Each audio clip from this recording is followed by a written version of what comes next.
ಓಂ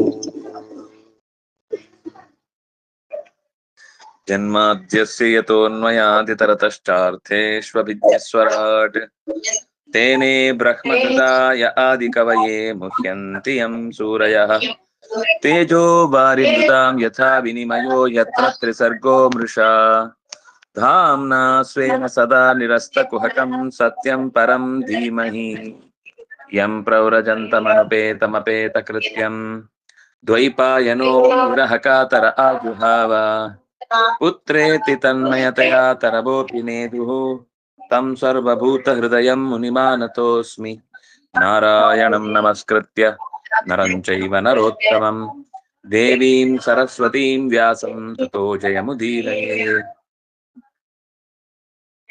ಸ್ವಸ್ತ್ಯಸ್ತು ಸತಾಂ. ಭಾಗವತದ ಸಪ್ತಮ ಸ್ಕಂಧದ 14ನೆಯ ಅಧ್ಯಾಯದ ಕೆಲವು ಶ್ಲೋಕಗಳನ್ನು ನಾವು ಈ ಹಿಂದೆ ನೋಡ್ತಾ ಇದ್ದೆವು. ಪ್ರಹ್ಲಾದ ಏನ್ ಹೇಳ್ದ ಅನ್ನೋದನ್ನ ನಾವಿವತ್ತು ನೋಡ್ಬೇಕಾದದ್ದು. ಪ್ರಹ್ಲಾದ ಉವಾಚ ಬಿಭರ್ಷಿಕಾಯಂ ಪೀವಾನಂ ಸೋದ್ಯಮೀ ಭೋಗವಾನ್ ಯಥಾ ವಿತ್ತಂಬತೋದ್ಯಮವತಾಂ ಭೋಗೋ ವಿತ್ತವತಾಮಿಹ ಭೋಗಿನಾಂ ಖಲು ದೇಹೋಯಂ ಪೀವಾ ಭವತಿ ನಾನ್ಯಥಾ. ಪ್ರಹ್ಲಾದ ಈ ಹಿಂದೆ ಒಬ್ಬ ಅವಧೂತನ ಜೊತೆಗೆ ಆಜಗರ ವೃತ್ತಿಯನ್ನ ಮಾಡಿಕೊಂಡಿದ್ದಂತಹ ಒಬ್ಬ ಭಾಗವತ ಇಂಥ ಅನೇಕ ಸಂವಾದಗಳನ್ನ ತನ್ನ ಒಡಲಲ್ಲಿ ಇಟ್ಟುಕೊಂಡು ನಮಗೆ ಅದರ ಸಂದೇಶವನ್ನ ಕೊಡ್ತಾ ಹೋಗುತ್ತೆ. ಅದರಲ್ಲಿ ಪ್ರಹ್ಲಾದ ಆ ವ್ಯಕ್ತಿ ಹತ್ರ ಮಾತಾಡ್ತಾ ಹೇಳ್ತಾನೆ, ಉದ್ಯೋಗ ಮಾಡಿ ಹಣವನ್ನು ಗಳಿಸಿ ಅನುಭವಿಸುವ ಮನುಷ್ಯರನ್ನ ನಾವು ತುಂಬಾ ಕಡೆ ಕಂಡಿದ್ದೇವೆ. ಆದ್ರೆ ಅವರು ಒಂದು ವೇಳೆ ಆ ಉದ್ಯೋಗವನ್ನ ಮಾಡದೇ ಇದ್ರೆ ಅವರು ಕೃಷರಾಗಿ ದೇಹವನ್ನ ದಣಿಸಿ ಇವತ್ತಿಗೋ ನಾಳೆಗೋ ಅನ್ನೋ ತರ ಬದುಕ್ತಾ ಇರ್ತಾರೆ, ಜೀವ ಕೈಯಲ್ಲಿ ಹಿಡ್ಕೊಂಡು ಬದುಕ್ತಾ ಇರ್ತಾರೆ. ಆದ್ರೆ ನಿನ್ನನ್ನು ನೋಡಿದ್ರೆ ಚೆನ್ನಾಗಿ ಯಾವುದೇ ಉದ್ಯೋಗ ಇಲ್ಲ, ಏನೂ ಕಷ್ಟಪಡ್ತಾ ಇಲ್ಲ, ನಿನ್ನ ನಾಳೆಯ ಬಗೆಗಿನ ಚಿಂತೆಯ ಗೆರೆ ನಿನ್ನ ಹಣೆಯಲ್ಲಿ ಒಂದು ಸಣ್ಣ ಎಳೆಯೂ ಇಲ್ಲ. ಎಷ್ಟು ಆನಂದವಾಗಿ ಮುಖ, ಮಗುವಿನಂಥ ನಗು. ನಿನ್ನನ್ನು ನೋಡಿ ತುಂಬಾ ಆನಂದ ಆಗ್ತಾ ಇದೆ. ಈ ಶರೀರವನ್ನ ಧರಿಸಿದ್ದಿ, ನೀನು ದಷ್ಟಪುಷ್ಟವಾದ ಶರೀರವನ್ನ ಧರಿಸಿದ್ದಿ. ಉದ್ಯೋಗ ಮಾಡುವವರಿಗಾದ್ರೆ ಹಣ ಸಿಗುತ್ತೆ, ಊಟ ಸಿಗುತ್ತೆ, ಅಥವಾ ಇನ್ನೇನೋ ಒಂದು ಜೀವನದ ಸೌಖ್ಯ ಸಿಗುತ್ತೆ. ಇದು ಯಾವುದೂ ಇಲ್ಲದೆ ಹಣ ಉಳ್ಳವರಿಗೆ ಆ ಭೋಗವನ್ನ ದಕ್ಕಿಸಿಕೊಳ್ಳಿಕ್ಕಾಗುದಿಲ್ಲ. ಎಷ್ಟೋ ಸರ್ತಿ ಮನೆ ತುಂಬಾ ಪಾತ್ರೆಗಳಲ್ಲಿ ತಿಂಡಿ ಇರುತ್ತೆ, ತೋಟ ತುಂಬಾ ಗಿಡದಲ್ಲಿ ಮಾವಿನ ಹಣ್ಣು ಹಲಸಿನ ಹಣ್ಣು ಇರುತ್ತೆ, ಇವ್ರಿಗೆ ಶುಗರ್ ಬಂದು ಕೂತಿರುತ್ತೆ. ಅದನ್ನೆಲ್ಲ ನೋಡಿ ನೋಡಿ ಸಂತೋಷ ಪಡ್ಬೇಕಷ್ಟೆ, ಏನೂ ತಿನ್ಲಿಕ್ಕಿಲ್ಲ. ಇಂಥ ದುಸ್ಥಿತಿ ಇರುತ್ತೆ. ಆದ್ರೆ ನಿನಗೆ ಯಾವ ಸೌಕರ್ಯವೂ ಇಲ್ಲದೆ ಇದ್ರು ನೀನೆಷ್ಟು ಸಂತೋಷದಿಂದ ಬದುಕನ್ನ ಕಳೀತಾ ಇದೆ. ದೇಹ ಲೋಕದಲ್ಲಿ ಸಂಪತ್ತಿದ್ದು, ವ್ಯವಹಾರ ಇದ್ದು, ಒಡನಾಡಿಗಳಿದ್ದು, ತಿನ್ಲಿಕ್ಕೆ ಏನಾದ್ರೂ ಸಿಗುವಂತದ್ದಿದ್ರೆ ಆವಾಗ ಅವರು ಆ ಸುಖವನ್ನು ಅನುಭವಿಸ್ತಾರೆ. ಆದ್ರೆ ನಿನಗೆ ಏನೂ ದುಡಿಮೆ ಇಲ್ಲದೆ ಇದ್ರೂ ಕೂಡ ಈ ಸುಖ ಎಲ್ಲಿಂದ ಬಂತು ಅನ್ನುವ ದೃಷ್ಟಿಯಲ್ಲಿ ಅವನು ಪ್ರಶ್ನೆ ಕೇಳ್ತಾ ಹೋಗ್ತಾನೆ. ನತೇ ಶಯಾನಸ್ಯ ನಿರುದ್ಧಮಸ್ಯ ಬ್ರಹ್ಮನ್ನಿಹಾರ್ತೋ ಯತ ಏವ ಭೋಗ ಅಭೋಗಿನೋಯಂ ತವ ವಿಪ್ರದೇಹ ಪೀವಾಯತ ತದ್ವದನ ಕ್ಷಮಂ ಚೇತ್. ನಮ್ಮಲ್ಲಿ ಒಂದು ಅರ್ಥಾಪತ್ತಿ ಅಂತ ಒಂದು ಪ್ರಮಾಣ ಇದೆ. ಅರ್ಥಾಪತ್ತಿ ಅಂದ್ರೆ ಹಗಲೆಂದೂ ಊಟ ಮಾಡಲ್ಲ, ಆದ್ರೆ ದಪ್ಪಗಿದ್ದಾನೆ. ಹಾಗಿದ್ರೆ ಏನ್ ತೀರ್ಮಾನ ಆಗುತ್ತೆ ಅಂದ್ರೆ ರಾತ್ರಿ ಎಲ್ಲರೂ ಮಲಗಿದ ಮೇಲೆ ತಿಂತಾನೆ ಅಂತ ಗೊತ್ತಾಗುತ್ತೆ. ಇದಕ್ಕೆ ಅರ್ಥಾಪತ್ತಿ ಅಂತ ಹೆಸರು.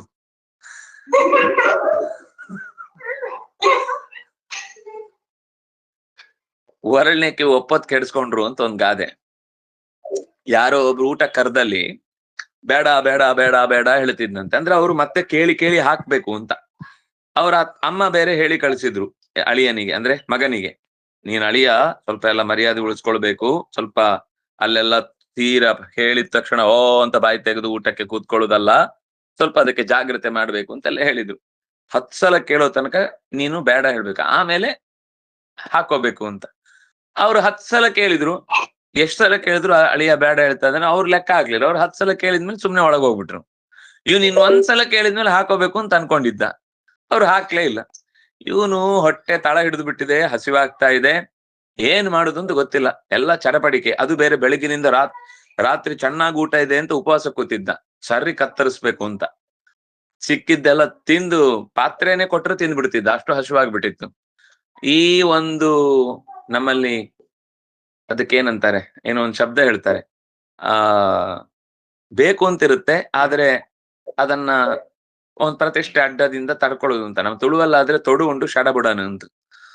ತಿನ್ಬೇಕು ಅಂತ ಆಸೆ ಇರುತ್ತೆ, ಆದ್ರೆ ಏನೋ ನಾನು ಕೇಳಿ ಒಂದೇ ಸರ್ತಿಗೆ ಅವ್ರ ಹತ್ರ ಎದುರುಗಡೆ ಚಿಕ್ಕವನಾಗ್ಬಾರ್ದು ಅಂತ ಪ್ರತಿಷ್ಠೆ ಕಾಯ್ದುಕೊಳ್ಳುವುದಕ್ಕೆ ಮೌನವಾಗಿದ್ದ.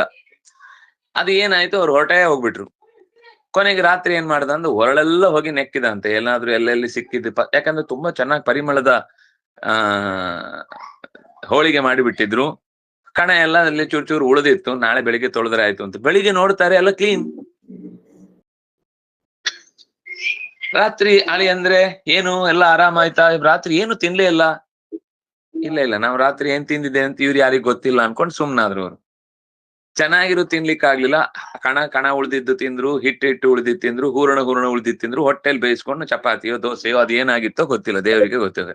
ಹೋಳಿಗೆ ಹೋಗಿ ಇನ್ನೇನು ಆಗಿತ್ತು. ಅಂದ್ರೆ ಹೀಗಿರುತ್ತೆ ಕೆಲವೊಂದ್ ಸರ್ತಿ ಪರಿಸ್ಥಿತಿ. ಅರ್ಥಾಪತ್ತಿ ಅಂದ್ರೆ ಹಗಲ್ ತಿನ್ನದೇ ಇದ್ರು ಪೀವಾನ ಅಂದ್ರೆ ಡುಮ್ಮಕ್ಕಿರುವುದು, ಶರೀರ ತುಂಬಿಕೊಂಡಿರ್ತಾನೆ ಆದ್ರೆ ಏನು ತಿನ್ನಲ್ಲ. ಇದು ತಿನ್ನಲ್ಲ ತುಂಬಿಕೊಂಡಿದ್ದಾನೆ ಅಂತಂದ್ರೆ ಇದನ್ನ ನಂಬ್ಲಿಕ್ಕೆ ಆಗಲ್ಲ, ನಮ್ಮ ಎದುರುಗಡೆ ತಿಂತಾ ಇಲ್ಲ ಅಂತ ಅನ್ನೋದು ಅಷ್ಟೇ ಅದರ ನಿರ್ಧಾರ ಅನ್ನೋದಕ್ಕೆ ಅರ್ಥಾಪತ್ತಿ ಅಂತ ಕರೀತಾರೆ. ಹಾಗೆ ನಿನ್ನ ನೋಡಿದಾಗ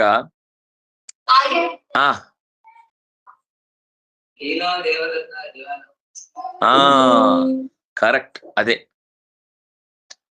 ದಿವಾ ಅಭುಂಜಾನೋಪಿ, ಹಗಲು ತಿನ್ನದೇ ಇದ್ರು ಕೂಡ ರಾತ್ರಿ ಉಣ್ತಾನೆ, ಅದರಿಂದಾಗಿ ಪೀವಾನ, ಅವನು ತುಂಬಿಕೊಂಡಿದ್ದಾನೆ, ಪೀವರಹ ದಷ್ಟಪುಷ್ಟವಾಗಿದ್ದಾನೆ ಅಂತ ಹೇಳ್ತಾರೆ.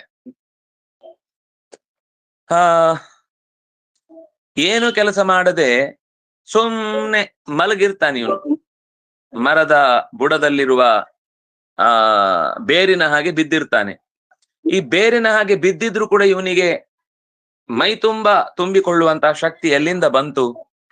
ಸುಖವನ್ನು ಅನುಭವಿಸ್ಲಿಕ್ಕೆ ಹಣ ಬೇಕು ಅಂತಿದೆ ಲೋಕದಲ್ಲಿ ಬೇರೆ ಜನರಿಗೆ, ನಿನ್ನತ್ರ ಹಣನೇ ಇಲ್ಲ. ಅದಕ್ಕೆ ಭೋಗ ವಸ್ತುವನ್ನು ಉಪಯೋಗಿಸ್ಲಿಕ್ಕೆ ಕೊಂಡುಕೊಳ್ಳಿಕ್ಕಿರುವ ಶಕ್ತಿ ನಿನ್ನ ಹತ್ರ ಇಲ್ಲ. ಆದ್ರೂ ನಿನ್ನ ಶರೀರ ಸ್ಥೂಲವಾಗಿದೆ. ಓ ಮುನಿಯೇ, ನಾನು ಈ ವಿಷಯವನ್ನ ಕೇಳ್ತಾ ಇದ್ದೇನೆ. ಇದು ಬಹುಶಃ ನಿನ್ಗೆ ಪರ್ಸನಲ್ ಮ್ಯಾಟರ್ ಇರಬಹುದು, ಆದ್ರೆ ನನ್ನ ಕುತೂಹಲ ತಡಿಲಿಕ್ಕಾಗದೆ ಈ ಪ್ರಶ್ನೆ ಕೇಳ್ತಾ ಇದ್ದೇನೆ. ಇದನ್ನ ಕೇಳಬಹುದಾ? ಕೇಳಬಹುದು, ಆದ್ರೆ ಉತ್ತರ ಹೇಳಿಕ್ಕಾಗಲ್ಲ. ಕೆಲವೊಮ್ಮೆ ಹಾಗಿರುತ್ತೆ. ಯಾರೋ ಒಂದೊಂದ್ಸರ್ತಿ ನಾವು ಒಂದ್ಸರ್ತಿ ಟ್ರೈನ್ ಅಲ್ಲಿ ಪ್ರಯಾಣ ಮಾಡ್ತಾ ಇದ್ವಿ, ನಾನು ನನ್ನ ಪಂಗಡದವರೆಲ್ಲ ಸೇರ್ಕೊಂಡು. ಪುಣೆಗೆ ಹೋಗುವಾಗ ನಾವು ಕೆಳಗಡೆ ಬರ್ತಿದ್ದವರೆಲ್ಲ ನಾವು ಏನೋ ಮಾತಾಡ್ತಿದ್ವಿ. ನಾವು ಅದು ಗ್ರಹಣ ಹೀಗಾಗುತ್ತೆ, ಇಲ್ಲಿ ಹಾಗೆ ಬರುತ್ತೆ, ಅದು ಇಷ್ಟು ದೂರಕ್ಕಿದ್ದಾಗ ಹೀಗೆ ಏನೋ ನಮ್ಗೆ ಗೊತ್ತಿರೋದಂತ ಏನೋ ಮಾತಾಡ್ತಾ ಇದ್ವಿ. ಅದ್ರಲ್ಲಿ ಗ್ರಹ, ಚಂದ್ರ, ನಕ್ಷತ್ರ, ತಾರೆ ಇತ್ಯಾದಿಗಳೆಲ್ಲ ಶಬ್ದ ಬರ್ತಾ ಇದ್ವಿ. ಮೇಲಿನ ಒಬ್ಬ ಕೂತಿದ್ದವನು ಕೇಳಿಸ್ಕೊತಿದ್ದ. ಆಮೇಲೆ ಕೆಳಗ್ ಬಂದ. ಇನ್ನು ಮಲಗ್ಲಿಕ್ಕೆ ಸ್ವಲ್ಪ ಹೊತ್ತಿತ್ತು, ಒಂದು 10 ಗಂಟೆ ಆಗಿರ್ಬೋದು ರಾತ್ರಿ. ಬಂದ್ ಕೇಳ್ದ, ನನ್ನ ಹತ್ರ ಬಂದ. ಅಂದ್ರೆ ಉಳಿದವರೆಲ್ಲ ಅವ್ರವ್ರು ಡಿಸ್ಪರ್ಸ್ ಆದ್ರು, ನಾನು ಅಲ್ಲಿ ಕೆಳಗೆ ಉಳ್ಕೊಂಡಿದ್ದೆ. ಅವ್ನು ನನ್ನ ಹತ್ರ ಕೈ ತೆಗೆದು ತಂದು ತೋರಿಸ್ದ, ಹೀಗೆ ನನ್ ಕೈ ನೋಡಿ ಹೇಳಿ ಇಂದ. ಸಹಜವಾಗಿ ಹೇಳಿದೆ, ನಂಗೆ ಬರಲ್ಲಪ್ಪ ಅಂತಂದೆ. ಇಲ್ಲ ನೀವು ನೋಡಿ ಹೇಳಲೇಬೇಕು ಅಂತ. ಎಷ್ಟು 10 ನಿಮಿಷ ಹೇಳಿದೆ, ನಂಗೆ ಬರಲ್ಲ. ಇಲ್ಲ ನೀವು ಆಗ ಗ್ರಹಗಳು ಅಂತ ಹೇಳಿದ್ರಿ, ನಕ್ಷತ್ರಗಳು ಅಂತ ಹೇಳಿದ್ರಿ, ವಾರ ಹೇಳಿದ್ರಿ, ತಿಥಿ ಹೇಳಿದ್ರಿ, ಯೋಗ ಹೇಳಿದ್ರಿ, ಕಾರಣ ಹೇಳಿದ್ರಿ, ಇದೆಲ್ಲ ನಿಮ್ಗೆ ಗೊತ್ತಿದೆ ಅಂತಂದ್ರೆ ನಿಮ್ ಜ್ಯೋತಿಷ್ಯ ಗೊತ್ತಿದೆ ಅಂತ ಅರ್ಥ. ನಾನು ಪಂಚ ಉಟ್ಕೊಂಡಿದ್ನಲ್ಲ, ಅವರಿಗೆಲ್ಲ ಪಂಚ ಹುಟ್ಟಿದ್ದಾರೆ ಅಂತಂದ್ರೆ ಏನೋ ಜ್ಯೋತಿಷಿಗಳು ಅಂತ ಲೆಕ್ಕ. ಒಂದೋ ದೇವಸ್ಥಾನದಲ್ಲಿ ಪೂಜೆ ಮಾಡ್ತಾರೆ, ಒಂದೋ ಜ್ಯೋತಿಷ ಹೇಳ್ತಾರೆ ಅಂತ. ಬಿಡ್ಲೇ ಇಲ್ಲ. ಎಷ್ಟು ಬಿಡಿಸಿ ಹೇಳಿದೆ, ಇಲ್ಲಪ್ಪ ನಮ್ಗೆ ಶಾಸ್ತ್ರದಲ್ಲಿ ಅದರ ಪ್ರವೇಶ ಇಲ್ಲ, ನನಗೆ ಗೊತ್ತಿಲ್ಲ ಅಂತ ಹೇಳಿದ್ರೆ ಕೇಳಲಿಲ್ಲ. ಕೊನೆ ಏನಾದ್ರೂ ಸರ್ ನಿಮ್ದು ಏನ್ ಅನ್ಸುತ್ತೋ ನೋಡಿ ಹೇಳಿ ಇಂದ. ಸರಿ, ಒಂದು 5 ನಿಮಿಷ ಸುಮ್ನೆ ನೋಡಿ ಆದ್ಮೇಲೆ ಸರಿ, ನಾನು ಎಲ್ಲ ರೆಡಿ ಮಾಡ್ಕೊಂಡಿದ್ದೆ, ಹೊದಿಕೆ ಹಾಕೊಂಡು ಮಲ್ಕೊಂಡ್ಬಿಟ್ಟೆ. ನೋಡಿ ಆದ್ಮೇಲೆ ಅವನು ಮತ್ತೆ ಬಡದೆಬ್ಸಿದ. ಏನು ಅಂತ ಕೇಳಿದೆ. ನೋಡಿದ್ರಲ್ವಾ? ಹೌದು ನೋಡ್ದೆ. ನಾನ್ ನೋಡಿ ಅಂತ ಹೇಳಿದ್ದೆ. ನಾನ್ ನೋಡ್ದೆ ಅಂದೆ. ಹೇಳಿನ ಅದು ಹೇಳಿಕ್ ಬರಲ್ಲ, ನಂಗೆ ನೋಡ್ಲಿಕ್ ಮಾತ್ರ ಬರುತ್ತೆ ಅಂತ.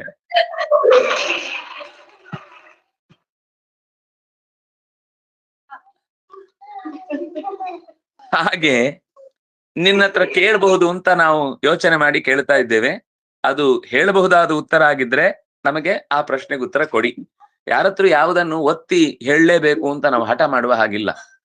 ಅವರ ಪರ್ಮಿಷನ್ ಬೇಕು ಆ ಉತ್ತರಗಳನ್ನು ಪಡ್ಕೊಳ್ಳಿಕ್ಕೆ. ಈಗ ಏನಂದ್ರೆ ಸಾಮಾನ್ಯ ಟೀಚರು ಸ್ಟೂಡೆಂಟ್, ಅದರಿಂದಾಗಿ ನಾವು ಪಾಠಕ್ಕೆ ದುಡ್ಡು ಕೊಟ್ಟಿದೀವಿ, ನೀವು ಹೇಳಿ ಅಂತ ಒಂಥರ ಆರ್ಡರ್ ಇರುತ್ತೆ. ಸರ್ ಅವ್ರು ಸರಿ ಮಾಡಲ್ಲ ಅಂತ ಅವ್ರು ಅಪ್ರೈಸಲ್ ಕೊಡ್ಬೇಕಾದ್ರೆ 000 ಸುತ್ತಿ ಕಳಿಸ್ತಾರೆ. ನೀವು ನಮ್ಗೆ ಪರೀಕ್ಷೆಯಲ್ಲಿ 0 ಸುತ್ತೀರಾ, ನಮ್ಮ ಹತ್ರನು ನಿಮ್ಮ ಮೇಲೆ ಎಸ್ಮಾ ಜಾರಿ ಮಾಡ್ಬೇಕಾದ ಒಂದು ಅಪ್ರೈಸಲ್ ಅಸ್ತ್ರ ಇದೆ, ಅದ್ರಲ್ಲಿ ಹೇಗ್ ಬೇಕಾದ್ರೂ ನಿಮ್ಮ ನಾಟ ಆಡಿಸ್ಬೋದು ಅಂತ ಮಕ್ಕಳು ಆಗ ಅಧ್ಯಾಪಕರನ್ನು ಗೊಳೈಕೋತಾರೆ. ಅಂದ್ರೆ ಇವತ್ತಿನ ಕಾಲೇಜುಗಳಲ್ಲಿ ಶಾಲೆಗಳಲ್ಲೆಲ್ಲ ನಡೆಯುವಂತ ಒಂದು ಪ್ರಜ್ಞೆ ಇಲ್ಲದೆ ಇದ್ದವರ ಕೈಯಲ್ಲಿ ಅಳತೆಗೋಲನ್ನು ಕೊಟ್ರೆ ಏನಿರುತ್ತೆ, ಅವ್ರಿಗೆ ಏನ್ ಗೊತ್ತಾಗುತ್ತೆ? ಹಾಗಿರುತ್ತೆ. ಆದ್ರೆ ಇಲ್ಲಿ ಪ್ರಹ್ಲಾದ ಕೇಳ್ತಾನೆ, ಹೇಳುವ ವಿಷಯವಾದ್ರೆ ನಾವು ಅದನ್ನ ಕೇಳಲಿಕ್ಕೆ ಸಿದ್ಧ ಇದ್ದೇವೆ. ಅಷ್ಟೇ ಅಲ್ಲ, ಕವಿ ಕಲ್ಪೋ ನಿಪುಣ ದೃಕ್ ಪ್ರಿಯ ಚಿತ್ರ ಪ್ರಿಯ ಕಥಾ ಸಮ ಲೋಕಸ್ಯ ಕುರುವತಃ ಕರ್ಮ ಶೇಷೇನ ದ್ವೇಷ್ಟಿನು ಶಿವ. ನೀನು ಈಗ ಸಾಮಾನ್ಯ ಆಹಾರ ಸ್ವೀಕಾರ ಮಾಡದೆ ತುಂಬಾ ಬಹಳ ದಿವಸದಿಂದ ದಿಕ್ಕು ಕೆಟ್ಟಿದ್ರೆ ಆವಾಗ ಅವರ ದೃಷ್ಟಿಯು ಚಿಕ್ಕದಾಗುತ್ತೆ, ಕೆನ್ನೆ ಎಲ್ಲ ಒಳಗೋಗಿರುತ್ತೆ, ಕೈಕಾಲಲ್ಲಿ ಶಕ್ತಿ ಇರುವುದಿಲ್ಲ, ನಡಿಲಿಕ್ಕೆ ದೇಹದಲ್ಲಿ ಸಾಮರ್ಥ್ಯ ಕಾಣುವುದಿಲ್ಲ, ಉತ್ಸಾಹ ಇರುವುದಿಲ್ಲ, ಮಾತೇ ಬೇಡ ಅನ್ಸುತ್ತೆ. ಹೀಗೆಲ್ಲ ಉಪವಾಸ ಮಾಡಿದ ದಿವಸ ಗೊತ್ತಾಗುತ್ತೆ. ಬೇಡಪ್ಪ ಇವತ್ತು ಉಪವಾಸ, ಏನ್ ಕೇಳಿದ್ರು ಇವತ್ತು ಉಪವಾಸ, ಇವತ್ತು ಉಪವಾಸ, ಇವತ್ತು ಉಪವಾಸ ಅಂತ 100 ಜನಕ್ಕೆ ಹೇಳಿದ್ಮೇಲೆ ಹೇಳಿಯೇ ಉಪವಾಸ ಸುಸ್ತಾಗ್ಬೇಕು, ಹಂಗಿರುತ್ತೆ. ಅಷ್ಟರ್ತಿ ಎಲ್ರ ಹತ್ರ ಹೇಳ್ಕೊಂಡ್ ತಿರುಗುದಾಗುತ್ತೆ. ಅವ್ರು ಏನಾದ್ರು ಕೇಳಿದ್ರೆ ಅವ್ರು ಏನೋ ಬೇರೆ ಕೇಳಿರ್ತಾರೆ, ಆದ್ರೆ ಇವ್ರಿಗೆ ಏನಂದ್ರೆ ನಾನು ಉಪವಾಸ ಮಾಡಿದ್ದೇನೆ ಗೊತ್ತಾಗ್ಬೇಕು ಅಂತ. ಅದು ಏನಂದ್ರೆ ಇವತ್ತು ಸ್ವಲ್ಪ ಸುಸ್ತು, ಆಗ ಅವ್ರು ಕೇಳ್ಬೇಕು ಯಾಕೆ ಅಂತ. ಅವ್ರು ಕೇಳದೆ ಇದ್ರೆ ಅಲ್ಲ ಅದು ಸುಸ್ತು ಯಾಕೆ ಅಂದ್ರೆ ಅದು ಇವತ್ತು ನಾನು ವ್ರತ ಹಿಡಿದಿದ್ದೇನಲ್ವಾ, ಆಗ್ಲೂ ಅವ್ರು ಏನ್ ಕೇಳುದಿಲ್ಲ. ಅದು ವ್ರತ ಅಂದ್ರೆ ನಾನು ಸುಮಾರು ಒಂದು 2 ವರ್ಷದಿಂದ ಶನಿವಾರ ಅಥವಾ ಸೋಮವಾರನೋ ಅಥವಾ ಏಕಾದಶಿ ಏನೋ ಹಿಡಿದಿದ್ದೇನೆ. ಆಗ ಅವರು ಅಯ್ಯೋ ಹೌದಾ ನೀವು, ಆಮೇಲೆ ಖುಷಿ ಆಗುತ್ತೀವ್ರಿ. ಆಮೇಲೆ ಅವ್ರಿಗೆ ಏನಕ್ಕೆ ಬೇಕೋ ಅದಕ್ಕೆ ಉತ್ತರ ಕೊಡ್ತಾರೆ. ಅಲ್ಲಿ ತನಕ ಅವ್ರಿಗೆ ಬೇಕಾದ ಉತ್ತರ ಕೊಡುದೇ ಇಲ್ಲ. ನಾವೇನ್ ಹೇಳ್ಬೇಕೋ ಅದನ್ನು ಮುಗಿಸೋ ತನಕ ಕಾಯ್ತಿರ್ತಾರೆ. ಹಾಗೆ ಇಲ್ಲಿ ನಿನ್ನ ದೇಹವನ್ನ ಗಮನಿಸಿದ್ರೆ ಎಲ್ಲಾ ರೀತಿಯಿಂದಲೂ ಸದೃಢವಾಗಿದೆ. ನೀನು ಉಪವಾಸ ಮಾಡಿದ್ದಿ ಅಥವಾ ಶರೀರದಲ್ಲಿ ನೀನು ಯಾವುದೇ ನೀನಿರುವ ಸ್ಥಿತಿಗತಿಗಳನ್ನ ಗಮನಿಸಿದ್ರೆ ನೀನ್ ಎಲ್ಲೂ ಗಮನಿಸ್ತಾ ಇದ್ದೇನೆ ನಾನು, ಎಲ್ಲೂ ಓಡಾಡುವುದಿಲ್ಲ, ಯಾವುದೇ ರೀತಿಯ ಜೀವನಕ್ಕೆ ಬೇಕಿರುವಂತಹ ಕರ್ತವ್ಯಗಳನ್ನ ನಿರ್ವಹಿಸ್ಲಿಕ್ಕೆ ಹೋಗುದಿಲ್ಲ. ನೀನು ಪ್ರಿಯಕರವಾದ ಮಾತನ್ನ ಆಡುವಂತೆ ಕಾಣಿಸ್ತಾ ಇದ್ದಿ. ನಿನ್ನ ಕಣ್ಣುಗಳಲ್ಲಿ ಆ ತೀಕ್ಷ್ಣವಾದ ದೃಷ್ಟಿಯಲ್ಲಿ ನಿನಗೆ ಆತ್ಮವಿಶ್ವಾಸ ಕಾಣಿಸ್ತಾ ಇದೆ. ಅಯ್ಯೋ ನನ್ನನ್ನು ಯಾರಾದ್ರೂ ಸ್ವಲ್ಪ ಹೊತ್ತು ಊಟಕ್ಕೆ ಕರೆದು ಹಾಕಿದ್ರೆ ಚೆನ್ನಾಗಿತ್ತು ಅನ್ನುವ ದೈನ್ಯ ನಿನ್ನ ಕಣ್ಣಲ್ಲಿ ಕಾಣಿಸ್ತಾನೆ ಇಲ್ಲ. ಇದನ್ನೆಲ್ಲ ನೋಡಿದಾಗ ನಿಪುಣ ದೃಕ್, ನಿನ್ನ ಕಣ್ಣಿನ ಒಂದು ತೀಕ್ಷ್ಣತೆ ಇದೆ. ಕಲ್ಪಃ ಸಮರ್ಥನಾಗಿದ್ದಿ, ಕವಿಹಿ ಎಲ್ಲವನ್ನ ತಿಳಿದವನಂತೆ ಕಾಣಿಸ್ತಿ, ಚಿತ್ರಪ್ರಿಯ ಕಥಃ ಚಿತ್ರ ವಿಚಿತ್ರವಾದ ಅಥವಾ ಆಶ್ಚರ್ಯಜನಕವಾದ ಅಥವಾ ಅದ್ಭುತವಾದ ಮನಸ್ಸಿಗೆ ಹಿತವೆನಿಸುವ ಕಥೆಯನ್ನ ಹೇಳುವ ಸಾಮರ್ಥ್ಯ ಇರುವವನಿದ್ದಿ. ಎಲ್ಲೆಡೆಯೂ ಪರಮಾತ್ಮನನ್ನು ಚೆನ್ನಾಗಿ ಕಾಣುವವನಂತೆ ನಿನ್ನ ಆ ಮನಸ್ಥಿತಿ ಇದೆ. ನೀನು ಇಷ್ಟೆಲ್ಲ ಇದ್ದವನು, ಸುಖ ದುಃಖಗಳನ್ನು ಸಮಾನವಾಗಿ ಕಾಣಬಲ್ಲ ಉಳ್ಳವನಂತೆ ಇರುವ ನೀನು ಯಾವಾಗ ನೋಡಿದ್ರು ಬಿದ್ದುಕೊಂಡೇ ಇದ್ದಿ, ಮಲಗಿಯೇ ಕಾಣಿಸ್ತಾ ಇದ್ದಿ ನನಗೆ. ಶೇಷೆ ನ ದ್ವೇಷಿ ನೌ ಶಿವ. ನೀನು ಲೋಕದ ಜನ ಎಲ್ಲ ತಮ್ಮ ಹೊಟ್ಟೆಪಾಡಿಗೆ ಹೋಗಿ ಕರ್ಮ ಮಾಡ್ತಾ ಇದ್ರೆ ನೀನು ಯಾವುದನ್ನು ಹೊಗಳುವುದೂ ಇಲ್ಲ, ಯಾವುದನ್ನು ತೆಗಳುವುದೂ ಇಲ್ಲ. ಯಾರ ಬಗ್ಗೆಯೂ ನಿನ್ಗೆ ಕೋಪ ಇಲ್ಲ, ಯಾರ ಬಗ್ಗೆಯೂ ನಿನ್ನ ಹತ್ರ ಅತಿಯಾದ ಮೋಹವೂ ಇಲ್ಲ. ಇಷ್ಟು ನಿರ್ಭಯವಾಗಿ, ಇಷ್ಟು ನಿರುಪದ್ರವಿಯಾಗಿ, ಇಷ್ಟು ಸಮಸ್ಥಿತಿಯನ್ನ ಮನಸ್ಸಿನಲ್ಲಿ ಕಾಯ್ದುಕೊಳ್ಳುವವನಾಗಿ ನಿನ್ನ ಬದುಕು ಹೇಗ್ ನಡೀತಾ ಇದೆ? ನಾರದ ಉವಾಚ, ನಾರದರು ಏನ್ ಹೇಳಿದ ಅನ್ನೋದನ್ನ ಹೇಳ್ತಾರೆ. ಸ ಇತ್ತಂ ದೈತ್ಯಪತಿನ ಪರಿಪೃಷ್ಟೋ ಮಹಾಮುನಿ ಸ್ಮಯಮಾನ ಸ್ತಮಭ್ಯಾಹ ತದ್ವಾಗಮೃತ ಋತಯಂತ್ರಿತಃ. ನಾರದರು ಹೇಳ್ತಾರೆ, ದೈತ್ಯರಾಜನಾದ ಪ್ರಹ್ಲಾದ ಈ ಅಜಗರ ವೃತ್ತಿಯನ್ನ ಮಾಡ್ತಾ ಇದ್ದ ಮುನಿಪನ ಬಳಿ ಕೇಳಿದಾಗ ಪ್ರಹ್ಲಾದನ ಮಾತಿನಲ್ಲಿಯೇ ಒಂದು ಸ್ವಾರಸ್ಯ ಇತ್ತು. ಅವನ ಆ ಶಬ್ದಗಳನ್ನು ಗಮನಿಸಿ, ಕವಿಹಿ ಕಲ್ಪಃ ನಿಪುಣ ದೃಕ್ ಪ್ರಿಯ ಚಿತ್ರ ಪ್ರಿಯ ಕಥಃ ಸಮಃ ಲೋಕಸ್ಯ ಕುರುವತಃ ಕರ್ಮ ಶೇಷೇ ನ ದ್ವೇಷಿನೌ ಶಿವ. ಈ ಮಾತಿನಲ್ಲಿ ಎಲ್ಲ ಅವನ ಬಗೆಗೆ ಎದುರಿನಲ್ಲಿ ಕುಳಿತವನ ಬಗೆಗೆ ಅನೇಕ ಜಿಜ್ಞಾಸೆಗಳಿಗೆ ಉತ್ತರ ಅಲ್ಲೇ ಇದೆ. ಅವನ ಪ್ರಶ್ನೆಯಲ್ಲೇ ಉತ್ತರಗಳು ಸೇರ್ಕೊಂಡಿದೆ. ಆದ್ರೆ ಆ ಪ್ರಶ್ನೆಯ ಮೇಲೆ ಮತ್ತಷ್ಟು ಚಿಂತನೆ ಏನು ಅಂದ್ರೆ, ಈ ಮನಸ್ಥಿತಿ ಹೇಗ್ ಬಂತು? ಅನ್ನೋದನ್ನ ಕೇಳ್ತಾ ಇದ್ದೀನಿ. ಈ ಮಾತಿನ ಮೋಡಿಗೆ ಅಜಗರ ವ್ರತದಲ್ಲಿ ಇದ್ದಂತಹ ಮುನಿಗೆ, ಅಜಗರ ವ್ರತ ಅಂದ್ರೆ ಹೆಬ್ಬಾವಿನಂತೆ ಒಂದೆಡೆ ನೆಲೆಸಿದವನು, ಯಾವ ಸ್ವಂತಕ್ಕಾಗಿ ಕಾರ್ಯಗಳಲ್ಲಿ ತೊಡಗದೆ ಇದ್ದವನು, ಅವನು ಮಾತನಾಡುವುದಕ್ಕೆ ಶುರು ಮಾಡಿದ. ವೇದೇದಮಸುರ ಶ್ರೇಷ್ಠ ಭವಾನ್ ಅನ್ವಾರ್ಯ ಸಮ್ಮತ ಈಹೋ ಪರಮಯೋರ್ ನೃಣಾಂ ಪದಮಧ್ಯಾತ್ಮ ಚಕ್ಷುಷ. ಆ ಋತ್ವಿಜ ಹೇಳ್ತಾನೆ, ಅಸುರ ಶ್ರೇಷ್ಠನಾದವೋ ಪ್ರಹ್ಲಾದನೆ, ನಿನಗೆ ತಿಳಿಯದ್ದೇನಿಲ್ಲ. ಆದ್ರೂ ಸಜ್ಜನರ ಹತ್ರ ಸಂವಾದ ಮಾಡುವುದು ಅಂತಂದ್ರೆ ಮತ್ತಷ್ಟು ಕೆಲವೊಂದ್ ಸರ್ತಿ ವಿಶೇಷ ವಿಷಯಗಳು ಗೊತ್ತಾಗತ್ತೆ ಅನ್ನೋದಕ್ಕೋಸ್ಕರ ಮಾತಾಡ್ತಾರೆ. ಹಾಗಾಗಿ ನೀನು ಸಜ್ಜನನಿಗೆ ಅತ್ಯಂತ ಪ್ರಿಯ. ಭವಾನ್ ಈಹೋ ಪರಮಯೋರ್ ನೃಣಾಂ ಪದಂ ಅಧ್ಯಾತ್ಮ ಚಕ್ಷುಷ ಆರ್ಯ ಸಮ್ಮತಃ. ನೀನು ಎಲ್ಲ ಆರ್ಯರಿಗೆ, ಸಜ್ಜನರಿಗೆ, ಇಲ್ಲಿ ಆರ್ಯ ಅಂದ್ರೆ ಯಾವುದೇ ಜನಾಂಗದವರಲ್ಲ, ಇಲ್ಲಿ ಆರ್ಯ ಅಂದ್ರೆ ಪೂಜ್ಯ, ಆರ್ಯ ಅಂದ್ರೆ ಸಜ್ಜನ, ಆರ್ಯ ಅಂದ್ರೆ ಶಾಸ್ತ್ರಾರ್ಥಗಳನ್ನು ಚೆನ್ನಾಗಿ ತಿಳಿದು ಆಚರಣೆಯಲ್ಲಿ ಇಟ್ಟುಕೊಂಡವ. ಅಂತಹ ಆರ್ಯ ಸಮ್ಮತಃ ಸಜ್ಜನರಿಗೆ ನೀನು ಅತ್ಯಂತ ಮೆಚ್ಚಿನವನು. ಜ್ಞಾನದ ದೃಷ್ಟಿಯಿಂದ ಜನರ ನಾಳೆಗೆ ಮತ್ತಷ್ಟು ಹಚ್ಚಿಕೊಳ್ಳುವ ಪ್ರವೃತ್ತಿ ಕರ್ಮ, ನಾಳೆಯ ಸಂಗತಿಗಳಿಗಿಂತ ಹಿಂದಕ್ಕೆ ಸರಿದು ವೈರಾಗ್ಯವನ್ನು ಹುಟ್ಟಿಸುವಂತಹ ನಿವೃತ್ತಿ ಕರ್ಮ, ಈ ಎರಡೂ ಗಮ್ಯಗಳನ್ನು ನೀನು ಚೆನ್ನಾಗಿ ತಿಳಿದಿದ್ದಿ. ಈಹೋಪ ರಮಯೋಹೋ, ಈಹ ಅಂದ್ರೆ ಬೇಕು ಅಂತ ಬಯಸುವಂತದ್ದು, ಉಪರಮ ಅಂದ್ರೆ ಸಾಕು ಅಂತ ಅನ್ನಿಸುವಂತದ್ದು. ಈ ಎರಡರ ದಾರಿಯನ್ನು ಚೆನ್ನಾಗಿ ತಿಳಿದವನು ನೀನು. ಹಾಗಾಗಿ ನಿನ್ನ ಈ ಪ್ರಶ್ನೆಯಲ್ಲಿ ಅಷ್ಟು ಗಟ್ಟಿತನ ಇದೆ. ಯಸ್ಯ ನಾರಾಯಣೋ ದೇವೋ ಭಗವಾನ್ ಹೃದ್ಗತ ಸದಾ ಭಕ್ತ್ಯ ಕೇವಲಯ ಸೃಷ್ಟೋ ಧುನೋತಿ ಧ್ವಾಂತಮರ್ಕವತ್. ಯಾರ ಹೃದಯದಲ್ಲಿ ಭಗವಾನ್ ನಾರಾಯಣ ಅವನ ಹೃದಯದಲ್ಲೇ ಸದಾ ನೆಲೆಸಿದ್ದಾನೋ, ಕೇವಲ ಅವನನ್ನ ಭಕ್ತಿಯಿಂದ ಅಪ್ಪಿಕೊಂಡಿದ್ದಾನೋ, ಅವನು ಎಂತಹ ಕತ್ತಲೆಯನ್ನಾದ್ರೂ ಕೂಡ ಕಳ್ಕೊಳ್ಳುವಲ್ಲಿ ಸೂರ್ಯನಂತೆ ನಿಂತು ಬಿಡ್ತಾನೆ. ಎಷ್ಟೇ ಜೀವನದಲ್ಲಿ ಕತ್ತಲೆ ಬರ್ಲಿ ಸೂರ್ಯನಿಗೆ ಅಂಟುವುದಿಲ್ಲ. ಬೇರೆ ಎಲ್ಲಾ ಕಡೆಗೂ ಕತ್ತಲೆ ಅಂಟಿಕೊಳ್ಬಹುದು, ಸೂರ್ಯನಿಗೆ ಅಂಟುವ ಸಾಮರ್ಥ್ಯವನ್ನ ಕತ್ತಲೆ ಹೊಂದಿಲ್ಲ. ಸೂರ್ಯ ಹೊರಟು ಹೋದ್ಮೇಲೆನೆ ಕತ್ತಲೆ ಬರುದು. ಸೂರ್ಯ ಇರುವಾಗ ಕತ್ತಲೆ ಮೀಸೆಯೂ ಸುಳಿಯಲ್ಲ. ಹಾಗಾಗಿ ಧ್ವಾಂತಂ ಅರ್ಕವತ್, ಧ್ವಾಂತ ಅಂದ್ರೆ ಕತ್ತಲೆ, ಅರ್ಕ ಅಂದ್ರೆ ಸೂರ್ಯ. ಸೂರ್ಯನಿರುವಾಗ ಕತ್ತಲೆಗೆ ಹೇಗೆ ನೆಲೆ ಇಲ್ಲವೋ ಹಾಗೆಯೇ ಭಗವಂತನನ್ನು ಸದಾ ಹೊತ್ತು, ಇದು ಉಪನಿಷತ್ತಿನಲ್ಲಿ ಬಂದ ಮಾತು, ತಥೋನ ವಿಜಿಗುಪ್ಸತೆ ಅಂತ. ಯಸ್ಯ ಸರ್ವಾಣಿ ಭೂತಾನಿ ಆತ್ಮೈವ ಅನುಪಶ್ಯತಿ ಸರ್ವೇ ಭೂತೇಷು ಚಾತ್ಮಾನಂ ತಥೋನ ವಿಜಿಗುಪ್ಸತೆ.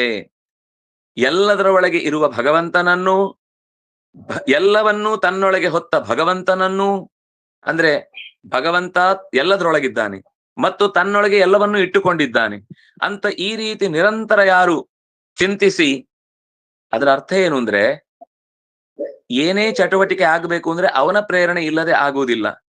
ಅವನು ಯಾವತ್ತೂ ಕೂಡ ಯಾವ ಜೀವಿಗೂ ಕೂಡ ಅನ್ಯಾಯ ಎಸಗುವವನಲ್ಲ.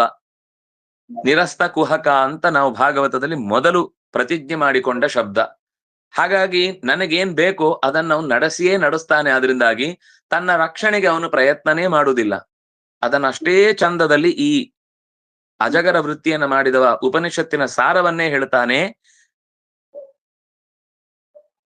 ಕೇವಲಯ ಭಕ್ತಿಯ ಶ್ಲಿಷ್ಟ, ಅವನು ದೇವರಲ್ಲಿ ಅಂಟಿಸಿಕೊಂಡದ್ದು ಭಕ್ತಿಯಿಂದ ಹೊರತು ತನಗೇನಾದ್ರೂ ಲಾಭ ಇದೆ ಅನ್ನುವ ಕಾರಣಕ್ಕಲ್ಲ, ತನಗೇನಾದ್ರೂ ಅವನಿಂದ ಸಿಕ್ಕೀತು ಅನ್ನುವ ದೂರದೃಷ್ಟಿಯಿಂದ ದುರ್ದೃಷ್ಟಿಯನ್ನ ಹಿಡ್ಕೊಂಡಿದ್ದವನಲ್ಲ, ನಾಳೆಗೇನಾದ್ರೂ ಉಪಯೋಗ ಆಗತ್ತೆ ಅಂತ ಇದ್ದವನಲ್ಲ.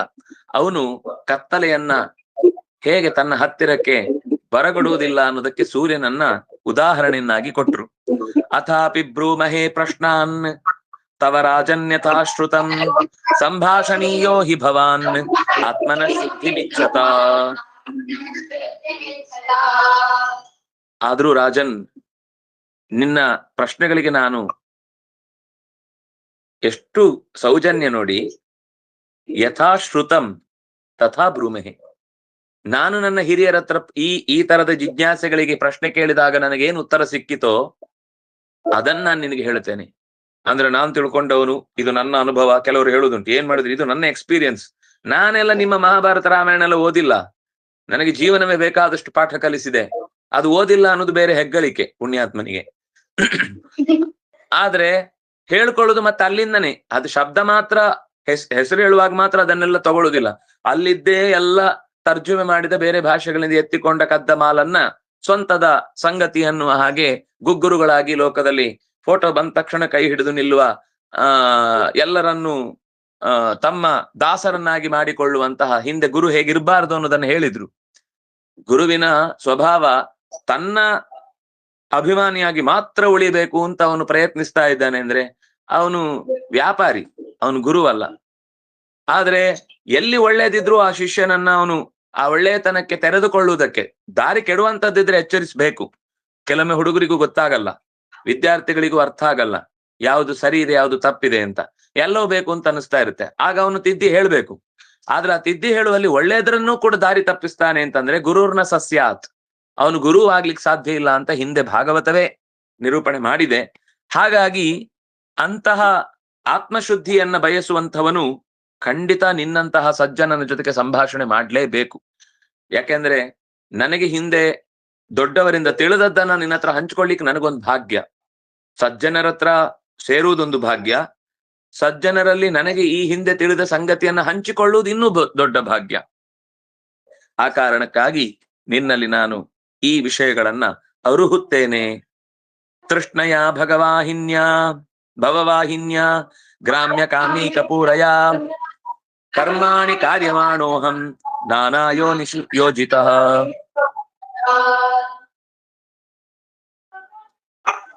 ಮನಸ್ಸಿಗೆ ಅಥವಾ ದೇಹದ ಉಳಿದ ಎಲ್ಲ ಇಂದ್ರಿಯಗಳಿಗೆ ಏನಾದ್ರೂ ತಿನ್ಬೇಕು ಅಂತ ಅನಿಸಿದಾಗ ಅದು ಸಹಜವಾಗಿ ಪ್ರವೃತ್ತಿ ಮಾಡ್ತಾ ಇರುತ್ತೆ.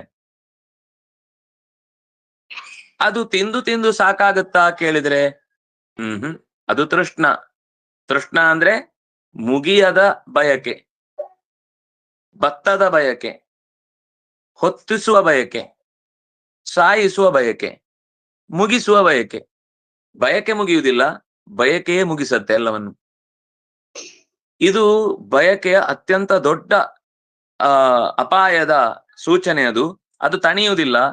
ಗ್ರಾಮ್ಯ ಕಾಮೈಹಿ ಅಪೂರಯ, ಅಪೂರ ಅಂತಂದ್ರೆ ತುಂಬಿಸಲಾಗದ್ದು ಅಂತ ಅರ್ಥ. ಆಸೆ ಅನ್ನೋದು ತುಂಬಿಸಲಾಗದ ಸೊತ್ತು. ಅಂತಹ ಸೊತ್ತು ಮನುಷ್ಯನನ್ನ ಸಂಸಾರಕ್ಕೆ ಮತ್ತೆ ಮತ್ತೆ ಬೀಳುವಂತೆ ಮಾಡುತ್ತೆ, ಪರವಶನನ್ನಾಗಿಸಿ ತಾನು ಹಿಂದೆ ಮಾಡಿದ ಕರ್ಮಗಳನ್ನ ಮಾಡಿ ಈ ಜನ್ಮದಲ್ಲಿ ಹುಟ್ಟಿರ್ತಾನೆ ಪ್ರತಿಯೊಬ್ಬ ವ್ಯಕ್ತಿಯೂ ಕೂಡ. ಆದ್ರೆ ಇಲ್ಲಿ ಅವನು ಹೇಳ್ಕೊಳ್ತಾನೆ, ನಾನಾ ಯೋನಿಷು ಅಹಂ ಯೋಜಿತಃ. ಹೇಗೆ ಕಾರ್ಯಮಾಣ ಕರ್ಮಾಣಿ, ಹಿಂದೆ ಎಲ್ಲ ಅನೇಕ ಕರ್ಮಗಳನ್ನ ಮಾಡಿದ್ದಕ್ಕೆ ಇವತ್ತು ಈ ತರದ ವ್ಯವಸ್ಥೆಯಲ್ಲಿ ನಾನಿದ್ದೇನೆ. ಅಂದ್ರೆ ಅದ್ಯಾವುದೋ ಕರ್ಮದ ಫಲವೇ, ಅದರ ಮನಸ್ಸು ಗಟ್ಟಿ ಇತ್ತು, ಆದ್ರಿಂದಾಗಿ ಅದು ಒಂದು ವ್ರತವಾಗಿ ಬಿಡ್ತು. ಕಷ್ಟ ಬರುವುದು ಕಷ್ಟ ಅಲ್ಲ, ಕಷ್ಟ ಬಂದಾಗ ಇಷ್ಟಪಟ್ಟು ಅದನ್ನ ಸ್ವೀಕರಿಸಿ ಅದನ್ನು ಎದುರಿಸುವ ಸ್ಪಷ್ಟತೆ ಇದ್ರೆ ಮನಸ್ಸಿನಲ್ಲಿ ಅದು ಇಷ್ಟಾರ್ಥವನ್ನೇ ನಮಗೆ ಒದಗಿಸಿ ಕೊಡುತ್ತೆ. ಯಾವಾಗ ಕಷ್ಟ ಬಂದಾಗ ಜ್ಞಾನ ಇರುವುದಿಲ್ವೋ ಆಗ ಕಂಗಾಲಾಗಿ ಎಲ್ಲವನ್ನು ಬೈಕೊಳ್ತಾನೆ. ಆದ್ರೆ ಎಚ್ಚರ ಇದ್ದಾಗ ಆ ಕಷ್ಟವೇ ಅವನ ಸಾಧನೆಯ ಮಾರ್ಗವಾಗುತ್ತೆ. ಅವನು ಹೇಳ್ತಾನೆ, ಪೂರ್ವದಲ್ಲಿ ಯಾವುದೋ ಕರ್ಮಗಳನ್ನ ಮಾಡಿದ್ದಕ್ಕೆ ನಾನು ಇವತ್ತು ಈ ಸ್ಥಿತಿಯಲ್ಲಿ ಇದ್ದೇನೆ, ಯಾರಿಗೂ ಉಪಯೋಗಕ್ಕೆ ಬಾರದವನಂತೆ ದೂರ ಇದ್ದೇನೆ. ಆದ್ರೆ ದೇವರು ತನ್ನ ಉಪಯೋಗಕ್ಕೆ ಬರುತ್ತೆ ಅಂತ ನನ್ನನ್ನು ಇಲ್ಲಿ ಬದುಕಿಸಿಕೊಂಡಿದ್ದಾನೆ. ಯದೃಚ್ಛಯ ಲೋಕಮಿಮಂ ಪ್ರಾಪಿತಃ ಕರ್ಮಭಿಭ್ರಮನ್ ಸ್ವರ್ಗಾಪವರ್ಗಯೋರ್ದ್ವಾರಂ ತಿರಶ್ಚಾನ್ ಪುನರಸ್ಯ ಚ. ಅನೇಕ ಶರೀರಗಳಲ್ಲಿ ದಾಟಿ ಈಗ ಈ ಶರೀರ ಬಂದಿದೆ. ಇಲ್ಲಿ ಮತ್ತೆ ದುಡಿಯುವುದು, ನಾಳೆಗೆ ಯೋಚನೆ ಮಾಡುವುದು, ಕೂಡಿಡುವುದು, ಅದನ್ನ ಯಾರೋ ಕದಿಯುವುದು, ಕದ್ದಾಗ ಅವನ ಮೇಲೆ ದ್ವೇಷ ಕಾರುವುದು, ಅದಕ್ಕೋಸ್ಕರ ಮತ್ತೊಂದು ಜನ್ಮ ಎತ್ತಿ ಬರುವುದು. ಯಾಕಂದ್ರೆ ಆ ಮಧ್ಯದಲ್ಲೇ ಗಲಾಟೆಯಲ್ಲಿ ಇವನು ಪ್ರಾಣ ಹೋಗಿರುತ್ತೆ. ಅವನ ಹತ್ರ ಹೋರಾಡ್ಬೇಕಾದ್ರೆ ಅವನು ದೊಡ್ಡ ಜನ, ಇವನು ಹುಳ ಹುಪ್ಪಟೆ, ದವಡೆಗೆ ಮೂಲ, ಬಡವನ ಕೋಪ ಅಲ್ವಾ. ಆದ್ರೆ ಅದನ್ನ ಮನಸ್ಸಲ್ಲಿ ಇಟ್ಕೊಂಡಿದ್ದಾನೆ, ಅವನನ್ನ ಬಿಡಲ್ಲ ಅಂತ. ಅದಕ್ ಮತ್ತೊಂದು ಜನ್ಮ, ಆ ಜನ್ಮದಲ್ಲಿ ಅವನು ಹುಟ್ಟೇ ಇರಲ್ಲ, ಇವನ್ ಕಾದದ್ದೇ ಬಂತು, ತೀರಿಸ್ಬೇಕಲ್ಲ. ಅವನ ಮೇಲೆ ಸೇಡ್ ತೀರಿಸ್ಕೋಬೇಕಂದ್ರೆ ಅವನು ಹುಟ್ಟಿ ಬಂದಿರ್ಬೇಕಲ್ಲ, ಅವನು ಹುಟ್ಟೇ ಬಂದಿಲ್ಲ. ಅವನು ಇನ್ನೆಲ್ಲೋ ನರಕದಲ್ಲಿ ಬೇಯ್ತಾ ಇದ್ದಾನೆ, ಅಥವಾ ಇನ್ಯಾವುದೋ ಪ್ರಾಣಿಯಾಗಿ ಹುಟ್ಟುಬಿಟ್ಟಿದ್ದಾನೆ. ಇವನು ಊರಲ್ಲೇ ಸಿಗದೆ ಯಾವ್ದೋ ಅಮೆರಿಕದಲ್ಲಿ ಹುಟ್ಟುಬಿಟ್ಟಿದ್ದಾನೆ. ಅಲ್ಲಿ ಬಿಲ್ಗೇಟ್ ಹಾಕುತ್ತದ್ರಿಂದ ಇವನಿಗೆ ಅವನು ಯಾರು ಇವನು ಅಂತ ಗೊತ್ತಿಲ್ಲ, ಇವನಿಗೆ ಅವನು ಯಾರು ಅಂತ ಗೊತ್ತಿಲ್ಲ. ಒಟ್ಟಂತೂ ಅನುಭವಿಸ್ಲಿಕ್ಕೆ ಸಮಯ ಬರೋ ತನಕ ಮತ್ತೆ ಮತ್ತೆ ಶರೀರವನ್ನು ಎತ್ತುತ್ತಾನೇ ಇರಬೇಕು. ಇದು ಮುಗಿಯುವುದಿಲ್ಲ. ಅದೇ ಇಂಥ ಆಸೆಗಳಿಗೆ ಬಲಿಯಾಗದೆ ಒದಗಿದ್ರಲ್ಲಿ ಬದುಕನ್ನ ಸಹಜವಾಗಿ ಕಳೆಯುವಷ್ಟು ನಮಗೆ ಪ್ರಾಮಾಣಿಕವಾದ ದೃಷ್ಟಿಯಲ್ಲಿ ಭಗವಂತ ನಮಗೆ ಏನ್ ಕೊಡ್ಬೇಕು ಅದನ್ನು ಕೊಡ್ತಾನೆ ಅಂತ ಎಚ್ಚರ ಇರುತ್ತೋ ಆವಾಗ ನಮ್ಮ ಬದುಕು ಸಾರ್ಥಕ ಆಗುತ್ತೆ. ಎಷ್ಟೋ ಜನ್ಮಗಳನ್ನ ದಾಟಿ ಈಗ ನಾನು ಇಮಂ ಲೋಕಂ ಪ್ರಾಪಿತ, ಈ ಮನುಷ್ಯ ಶರೀರವನ್ನು ಪಡೆದಿದ್ದೇನೆ. ಮನುಷ್ಯ ಶರೀರದ ಪ್ರಯಾಣದ ಹಿಂದೆ ಅತ್ಯಂತ ದೊಡ್ಡ ಗತಿ ಇತ್ತು, ಅನೇಕ ಶರೀರಗಳ ಪ್ರಾಪ್ತಿ ಇತ್ತು. ಅದೆಲ್ಲ ಕಳೆದು ಈಗ ಮನುಷ್ಯ ಜನ್ಮಕ್ಕೆ ಬಂದಿದ್ದೇನೆ. ಈ ಮನುಷ್ಯ ಜನ್ಮ ಇದು ಸ್ವರ್ಗಾಪವರ್ಗಯೋ ದ್ವಾರಂ. ಈ ಸ್ವರ್ಗ ಅಥವಾ ಈ ಮನುಷ್ಯ ಶರೀರ ಸ್ವರ್ಗಕ್ಕೂ ದ್ವಾರ, ಅಪವರ್ಗಕ್ಕೂ ದ್ವಾರ. ಸ್ವರ್ಗ ಅಂದ್ರೆ ತಾತ್ಕಾಲಿಕ ಲೋಕಗಳು, ಅಪವರ್ಗ ಅಂದ್ರೆ ಮತ್ತೆ ಮರಳಿ ಬಾರದ ಊರು. ಎರಡಕ್ಕೂ ಇದೇ ದಾರಿ. ತಿರುಗಿಸಿದ್ರೆ ನರಕ, ಅತ್ಯಂತ ನರಕಕ್ಕೂ ಕಾರಣವಾಗುತ್ತೆ. ಅದ್ ಯಾವ ಕಡೆಗೆ ತಿರುಗಿಸ್ತೇವೆ ಅನ್ನೋದ್ರ ಮೇಲೆ ಡಿಪೆಂಡ್. ಮನುಷ್ಯ ಶರೀರದಲ್ಲಿ ತಿರಶ್ಚಾಂ ಪುನರಸ್ಯ ಚ, ಒಂದು ವೇಳೆ ಆ ಸಾಧನೆಯನ್ನ ನಾನು ಮಾಡಿಕೊಳ್ಳದೆ ಹೋದ್ರೆ ತಿರಶ್ಚಾಂ, ತಿರಶ್ಚ ಅಂತಂದ್ರೆ ಪ್ರಾಣಿ ಶರೀರ, ಪ್ರಾಣಿ ಶರೀರಕ್ಕೂ ಕೂಡ ಬಂದು ಮತ್ತೆ ಈ ಸಂಸಾರ ಚಕ್ರದಲ್ಲೇ ಬೀಳಬಹುದು. ಆದ್ರಿಂದಾಗಿ ಮನುಷ್ಯ ಶರೀರ ಸಿಕ್ಕಿದಾಗ ಸಾಧನೆಯ ಮಾತನ್ನ ಆಡಿಕೊಂಡ್ರೆ, ಯಾಕೆಂದ್ರೆ ಪುಣ್ಯದಿಂದ ಸ್ವರ್ಗ, ಜ್ಞಾನದಿಂದ ಮೋಕ್ಷ. ಯಾಕೆ ಈ ಎರಡು ಪದಗಳನ್ನು ಬಳಸಿದ್ರು ಅಂದ್ರೆ, ಸಾಮಾನ್ಯ ಇದನ್ನ ಪರ್ಯಾಯ ಪದವಾಗಿ ಬಹಳ ಜನ ಯೋಚನೆ ಮಾಡ್ತಾರೆ. ಸ್ವರ್ಗವು ಅಪವರ್ಗವು ಎರಡು ಒಂದೇ ಅಂತ ಯಾಕೆ ಮತ್ತೆ ಹೇಳಿದ್ರು ಅಂತ. ಅದು ಎರಡು ಬೇರೆ ಹೇಳಿದ್ದು ಬೇರೆ ಬೇರೆ ಅನ್ನೋ ಅರ್ಥದಲ್ಲಿ. ಸಂಸ್ಕೃತದಲ್ಲಿ ಒಂದೇ ಅರ್ಥದ ಎರಡು ಪದಗಳಿಲ್ಲ. ಒಂದೇ ವಸ್ತುವನ್ನೇ ಹೇಳುವುದಾದ್ರೂ ಕನಿಷ್ಠ ಪಕ್ಷ ಅದರ ಗುಣಧರ್ಮಗಳಾದ್ರೂ ವ್ಯತ್ಯಾಸ ಇರುತ್ತೆ. ಎರಡು ಒಂದೇ ವಸ್ತುವನ್ನ ಹೇಳ್ತಾ ಇದ್ರು ಕೂಡ ಪದಗಳು, ಒಂದು ವಸ್ತುವಿನ ಒಂದು ಗುಣಧರ್ಮವನ್ನ ಒಂದು ಪದ ಹೇಳಿದ್ರೆ ಇನ್ನೊಂದು ಗುಣಧರ್ಮವನ್ನು ಇನ್ನೊಂದು ಪದ ಹೇಳುತ್ತೆ. ನೇರಾತಿ ನೇರ ಬೇರೆ ಏನೂ ಅರ್ಥ ವ್ಯತ್ಯಾಸವೇ ಇಲ್ಲದೆ ಎರಡು ಪದಗಳು ಸಂಸ್ಕೃತದಲ್ಲಿ ಇಲ್ಲ. ಹಾಗಾದ್ರೆ ಇಲ್ಲಿ ಏನ್ ಹೇಳಿದೆ? ಅಪವರ್ಗ. ಈ ಪವರ್ಗ ಅಂದ್ರೆ ಪ ಫ ಬ ಭ ಮ, ಈ ಐದಿಲ್ಲ ಅಂತ ಹೇಳ್ತಾರಲ್ಲಿ. ಪುಣ್ಯ ಇಲ್ಲ, ಫಲ ಇಲ್ಲ, ಬಯಕೆ ಇಲ್ಲ, ಅಥವಾ ಅಲ್ಲಿ ಬಕಾಮನೆ ಅಂತ ಅರ್ಥ. ಆಮೇಲೆ ಭಯ ಇಲ್ಲ, ಕೊನೆಯದ್ದು ಮರಣ ಇಲ್ಲ. ಈ ಐದು ಇಲ್ಲದ ಜಾಗ ಅಪವರ್ಗ.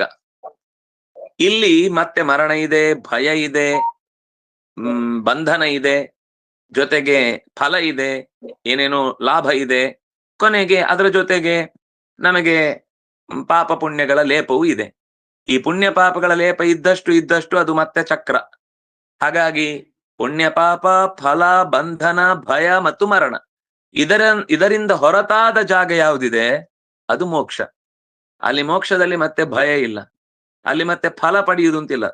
ಅವನೇ ಅವನಾಗುವುದಾದ್ರಿಂದ ಹೊರಗಿನಿಂದ ಒಂದು ವಸ್ತು, ಆಗಾಮಿಯಾದ ಒಂದು ವಸ್ತು ಅಲ್ಲಿ ಇಲ್ಲ. ಅವನದ್ದೇ ಸೌಖ್ಯವನ್ನ ಅವನು ಅನುಭವಿಸ್ತಾ ಇರುತ್ತಾನೆ. ಆದ್ರಿಂದ ಅಪವರ್ಗ ಅಂದ್ರೆ ಶಾಶ್ವತವಾದ ಬಿಡುಗಡೆ. ಸ್ವರ್ಗ ಅಂದ್ರೆ ತಾತ್ಕಾಲ. ಸ್ವರ್ಗ ಅನ್ನೋ ಶಬ್ದಕ್ಕೆ ಅಪವರ್ಗ ಇಲ್ಲದೆ ಇದ್ದಾಗ ಅದಕ್ಕೂ ಮೋಕ್ಷ ಅಂತ ಒಂದು ಅರ್ಥ ಇದೆ. ಉಪನಿಷತ್ತುಗಳಲ್ಲಿ ಸ್ವರ್ಗ ಅನ್ನೋ ಶಬ್ದವನ್ನು ಬಳಸುವಲ್ಲಿ ಅಲ್ಲೂ ಮೋಕ್ಷ ಅಂತ ಅರ್ಥ ಇದೆ. ಆದ್ರೆ ಲೋಕದಲ್ಲಿ ಸಾಮಾನ್ಯ ಸ್ವರ್ಗ ಅನ್ನೋ ಶಬ್ದಕ್ಕೆ ಸ್ವರ್ಗ ಅಂದ್ರೆ ಮತ್ತೆ ಪುಣ್ಯ ಪಾಪಗಳಿಂದ ಪ್ರಯಾಣ ಮಾಡುವ ಸ್ವರ್ಗ ನರಕಗಳಲ್ಲಿ ಒಂದು ಅಂತ ಗೊತ್ತಾಗುತ್ತೆ. ಹೀಗೆ ಪ್ರಾಣಿ ಜನ್ಮವನ್ನ ಪಡೆದು ಪುಣ್ಯಶೇಷದಿಂದ ಮನುಷ್ಯ ಜನ್ಮದಲ್ಲಿ ಬಂದಾಗ ಮತ್ತೆ ಪುಣ್ಯ ಪಾಪಗಳಿಗೆ ಕಾರಣವಾಗಿ ಸ್ವರ್ಗ ಚಕ್ರದಲ್ಲಿ, ನರಕ ಚಕ್ರದಲ್ಲಿ ಬೀಳುವುದು ಲೋಕದಲ್ಲಿ ಸಹಜ. ಆದ್ರೆ ಆತರ ಬೀಳಬಾರದು ಅನ್ನುವ ದೃಷ್ಟಿಯಿಂದ ನಾನು ಬಹಳ ಯೋಚನೆ ಮಾಡಿ ಈ ರೀತಿಯಾದ ಬದುಕನ್ನ ನಡೆಸ್ತಾ ಇದ್ದೇನೆ ಅಂತ ಅವನು ಹೇಳ್ತಾ, ಗೃಹಸ್ಥನಾಗುವುದು ತುಂಬಾ ಒಳ್ಳೇದು. ಆದ್ರೆ ಗೃಹಸ್ಥ ಧರ್ಮದಿಂದ ಮತ್ತೆ ಮುಂದೆ ಹೋಗ್ಬೇಕು. ಅದು ಹೇಗೆ ಹೋಗ್ಬೇಕಾಯ್ತು, ನಾನು ಹೇಗೆ ಬಂದೆ ಅನ್ನೋದನ್ನ ಅವನು ಮುಂದೆ ಹೇಳ್ತಾನೆ. ಅದನ್ನ ಮತ್ತೆ ನಾಳೆಯ ಅನುಸಂಧಾನದಲ್ಲಿ 8:45 ಸರಿಯಾಗಿ ಅನುಸಂಧಾನದಲ್ಲಿ ಸೇರೋಣ ಅಂತ ಹೇಳ್ತಾ, ಕಾಯೇನ ವಾಚ ಮನಸೇಂದ್ರಿಯೈರ್ವಾ ಬುದ್ಧ್ಯಾತ್ಮನ ಭಾನುಸುತ ಸ್ವಭಾವ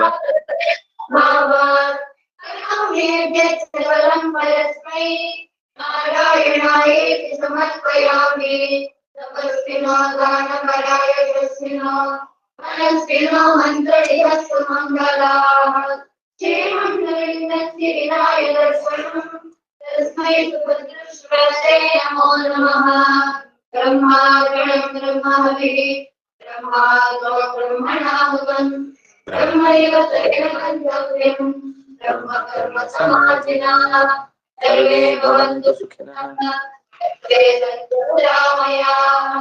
सर्वे भद्राणि पश्यन्तु मा कश्चित् दुःखभाग् भवेत् धर्मस्य विजयो भूयात् अधर्मस्य पराभवः सद्भावनां प्राणभृताम् भूयाद् विश्वस्य मङ्गलम्। श्रीकृष्णार्पणमस्तु।